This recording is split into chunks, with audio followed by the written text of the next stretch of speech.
So Bernie Sanders was asked a dumb question yet again at his CNN town hall. Take a look. Hi, Senator Sanders. So my father's family left Soviet Russia in 1979, fleeing from some of the very same socialist policies that you seem eager to implement in this country.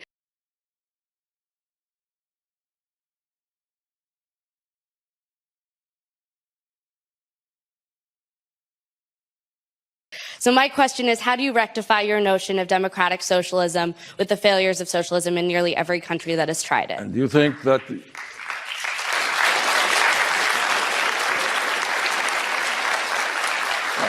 Thank you for asking that question. Is it your assumption that I supported or believe in authoritarian communism that existed in the Soviet Union? I don't. I never have, and I opposed it. I believe in a vigorous democracy. But you have asked me the question about democratic socialism, fair question, and let me answer it. I happen to believe that in the United States, there is something fundamentally wrong when we have three families owning more wealth than the bottom half of American society. The top income tax bracket that Roosevelt was in favor of. Well, let's deal with the top he ever asked for. State of the Union message, 1944. We're in a war. In a war. He sends a message, Roosevelt, president, to the Congress. I propose that the top bracket, the top income tax rate on the richest people be, ready, 100%. See, you're laughing because you don't know your own history.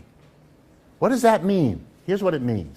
Every dollar over $25,000 a year, that was the cutoff then, that would be about $380,000, $390,000 a year now. Every dollar over $25,000 you get, and you don't get. We get it. 100%. We take every dollar. The president proposed a maximum income. That's what that means. The maximum income you get is 25. And if you get more than that, you ain't getting it. He sent the message. The Republicans, doing what the Republicans are supposed to, went ballistic. Yelling, screaming, until a compromise was reached between the Republicans and the Democrats, which they then sent to the president, who signed it, making the top bracket in 1944 94%. Every dollar over 25 you got to keep 6 cents, and the other 94 cents went to the government of the United States. Republicans supported it, Democrats supported it. 160 million people. Something wrong when the top 1% owns more wealth than the bottom 92%. It shows that since 1962, the top 1% of Americans' share of wealth has gone from roughly 34% up to 40%. Meanwhile, the bottom 90% of households had roughly 34% of the wealth in 1962. That's fallen to 21% by 2016. The numbers for Norway are quite different. Norway is a country that makes different political and economic decisions. It is a more democratically socialist country, a country that Bernie Sanders thinks we should model our country after. The United States, 40% of the wealth goes to the top 1% of households. In Norway, that figure is just 21%. In Norway, the bottom 90% of households have 48% of the country's wealth.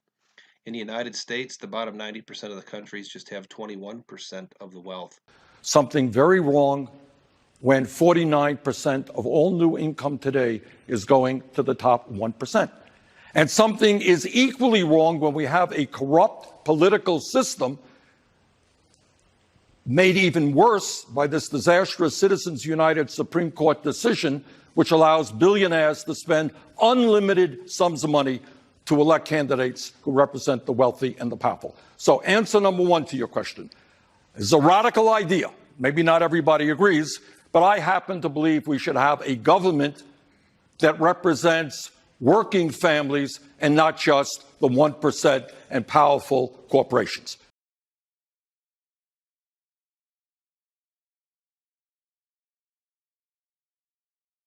We can do business. I am going to get money from the rich and the corporations, and I'm going to help you. I'm going to do it. But you've got to promise me something. Stop talking about revolution. Put that away. If you keep doing that, I can't make a deal. I can't get the rich and the... That's the deal. And they all agreed. The CIO bought it, the socialists bought it, and the communists bought it. And what did Roosevelt do? 1933, let's go real fast. Roosevelt gets up and says, I'm going to create Social Security. What? In the middle of a depression when there's no money, you're about to tell everybody who's over 65, here's a check every month for the rest of your life. Yup, that's what he did. And before people could even deal with the enormity, we had no Social Security before that, he announced the unemployment compensation system. We had never had a program of giving money to people who are out of work for a year or two every week. The government had no money. It was the Great Depression. He said, I'm going to give the old people who are over 65 a check every month, and the unemployed, of whom there were millions, a check every week. I'm going to raise the minimum wage, which he did. In fact, he established the minimum wage. We didn't have one before that. I'm going to make a minimum wage, and he made it nice and high. In real terms, higher than it is now. But then came the big one, as if these weren't big enough. I said the president, went on the radio, I am going to tell you, the American people, the following. If the private sector, he didn't use the word capitalist, that word sticks in Americans' throats. They can't quite get it out, which is why I say it so often. So, if the private sector can't provide work to the millions of Americans who ask only to have a job, then of course, as if it were self-evident, I, as president, have to do that. And between 1934 and 1941, he created and filled 15 million jobs in the United States, which the government paid for. Through programs like the Civilian Conservation Corps, Roosevelt hired unemployed youth from America's inner cities to work in the countryside. Passed through Congress on March 31st, participation in the Corps paid $1 a day. Run by the Army, the CCC was attacked from the left for being too militaristic, but by June had enrolled 250,000 young men. Along the way, Roosevelt turned the federal government into the nation's largest employer.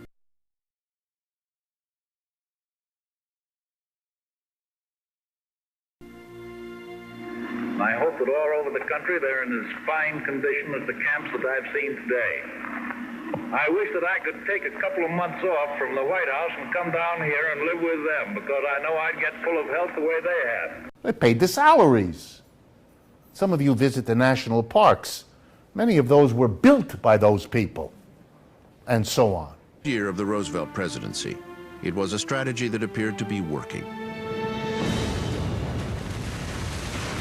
FDR had clear and tangible achievements to confound his critics. Programs that in 1935 culminated in passage of the Works Progress Administration, the WPA. It was the largest single appropriation in peacetime in the history of any country in the history of the world. And it succeeded, along with other public works programs, in changing the face of America. Under the Works Progress Administration, men and women hired by the government were building more than 5,000 schools, 2,500 hospitals, 1,000 airstrips, and 13,000 playgrounds, all at a cost of over $5 billion. And where did he get the money? Because this is the best part. He taxed corporations and the rich. I got to say it again. In an American audience, most of you will pretend you didn't hear what I said. He taxed corporations and the rich. A lot. That's where the money came from. Because that's where the money always is to solve these social problems. You know it, I know it, and unfortunately, they know it. But he did. Let me give you just a couple of examples. The top income tax bracket that Roosevelt was in favor of. Well, let's deal with the top he ever asked for. State of the Union message, 1944. We're in a war. In a war. He sends a message, Roosevelt, president, to the Congress. I propose that the top bracket, the top income tax rate on the richest people be, ready? 100%. See, you're laughing because you don't know your own history. What does that mean? Here's what it means. Every dollar over $25,000 a year, that was the cutoff then, that would be about $380,000, $390,000 a year now. Every dollar over $25,000 you get, you don't get. We get it. 100%. We take every dollar. The president proposed a maximum income. That's what that means. The maximum income you get is 25. And if you get more than that, you ain't getting it. He sent the message. The Republicans, doing what the Republicans are supposed to, went ballistic. Yelling, screaming, until a compromise was reached between the Republicans and the Democrats, which they then sent to the president, who signed it, making the top bracket in 1944 94%. Every dollar over 25 you got to keep 6 cents, and the other 94 cents went to the government of the United States.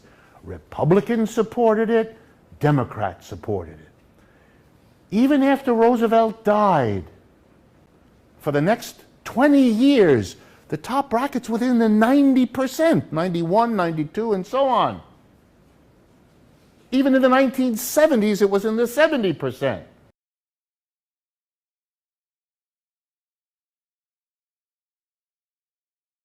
So Bernie Sanders was asked a dumb question yet again at his CNN town hall. Take a look. Hi, Senator Sanders. So my father's family left Soviet Russia in 1979, fleeing from some of the very same socialist policies that you seem eager to implement in this country. So my question is, how do you rectify your notion of democratic socialism with the failures of socialism in nearly every country that has tried it? The enterprise. Competition. The profit motive. My dad, an assembly line worker at General Motors, bought and paid for our house before I graduated from kindergarten. In the video clip, Michael Moore describes how the 1950s and early 1960s were a magical time in America where most families could survive on one income and they faced a rising standard of living. Why was that? Well, simple economic fact. Wages almost doubled in less than 22 years. In 1950, the average worker made $440 per week, weekly wages and benefits. This is adjusted for inflation into 2010 dollars. So 1950, the average worker made $11 an hour or $22,000 a year. By 1972, the average worker made $782 per week, $19 an hour, or $40,000 per year. We had a new car every 3 years. We went to New York every other summer. That's me on Wall Street. And that's me directing my first movie at the World's Fair. We went to Catholic schools. We lived a good life. If this was capitalism, I loved it. And so did everyone else. During these years, a lot of people got rich, and they had to pay a top tax rate of 90%. 90%? Yep. But they still got to live like Bogey and Bacall. And what did we do with all their money? We built dams, bridges, interstate highways, schools, hospitals. We even sent a guy to the moon. Things seemed to be going in the right direction. Dad had a secure job, and Mom could work if she wanted, but didn't have to. Middle-class families only needed one income to survive. Our Union family had free health care and free dental. The kids could go to college without getting a loan from a bank. Dad had 4 weeks paid vacation every summer. Most people had a savings account and little debt. and Dad's pension was set aside where no one could touch it. For the next 20 years, the top bracket's within the 90%, 91, 92, and so on. Even in the 1970s, it was in the 70%. What is it today? 39%. That's a tax cut. That's a tax cut no working class person could imagine, let alone enjoy. We've taxed the rich. Here's another statistic for you. In 1945, end of the war, for every dollar in income tax that the federal government earned by taxing individuals, it got $1.50 in taxing corporations. So the total take from corporations was 50% more than the total take from individuals. Today, the same proportion, for every dollar taxed in individuals, the corporations pay 25 cents. That's where it is. Oh, that's a tax cut. That is a wonderful tax cut. Not for you, but for them. The last 50 years have been then what? Rolling back the tax on corporations and shifting it to individuals. And rolling back the tax on rich individuals and putting it instead on all of you. So on behalf of corporations and the rich, I want to say to all of you, thank you. I found this chart from the Bureau of Labor Statistics that proves what Dr. Wolf said is actually accurate. I was surprised to hear at one time corporate tax revenue was a bigger share of our budget than income tax revenue. And that was roughly true during World War II. I don't know if they weren't taxing soldiers' income or if they had lowered income taxes to encourage people to work longer or whatever.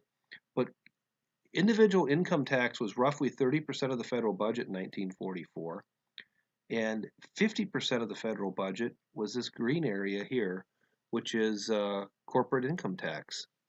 By 1950, roughly 32% of our budget was corporate income tax, and roughly 40% of the budget was income tax. Today in 2017, that trend has reversed. Individual income tax has remained steady since basically 1944. Roughly 44% of the budget comes from individual income tax. Corporate income tax used to be 35% of the budget in 1944. Now it's less than, corporate income tax revenue is less than, what does this say, like 47% to less than 60.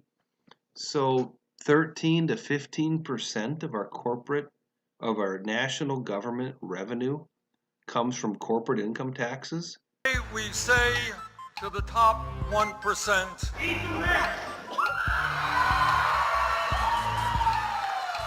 I don't know how tasty that would be.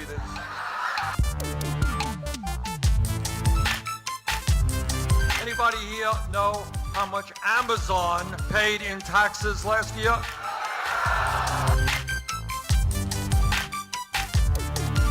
So how did payroll taxes boom and federal tax revenue collected from payroll taxes greatly expand at the same time corporate tax rates were being cut? The answer is the national government changed the payroll tax rates. Prior to 1965, there was no Medicare tax, or Medicaid tax, excuse me, and there was no Medicare tax. That program was invented by Lyndon Johnson. So the only payroll tax you paid was Social Security tax. And in 1950, Social Security tax was less than 4%. 1.5% paid by the employee, 1.5% paid by the employer.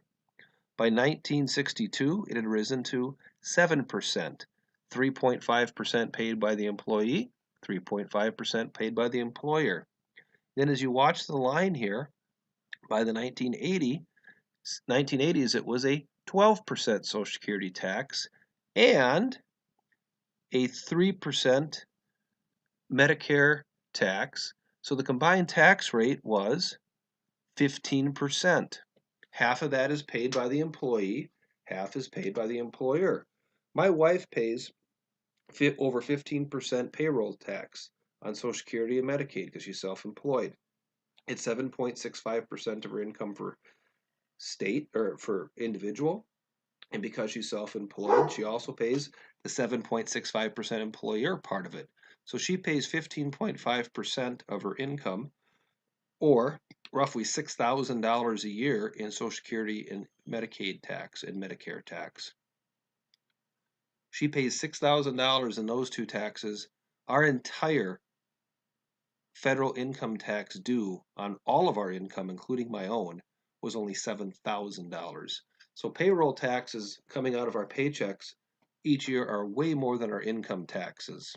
And that is how corporations have had their tax rates reduced. And that is how federal corporate tax revenue has been reduced.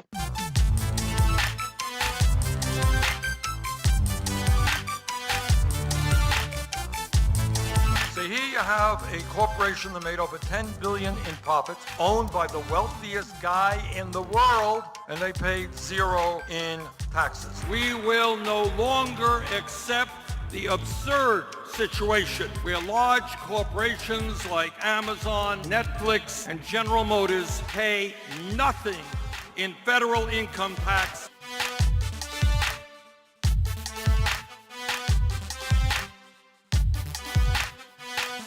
That's the way the system works. You've got a government that works for the very rich, and we're going to change that.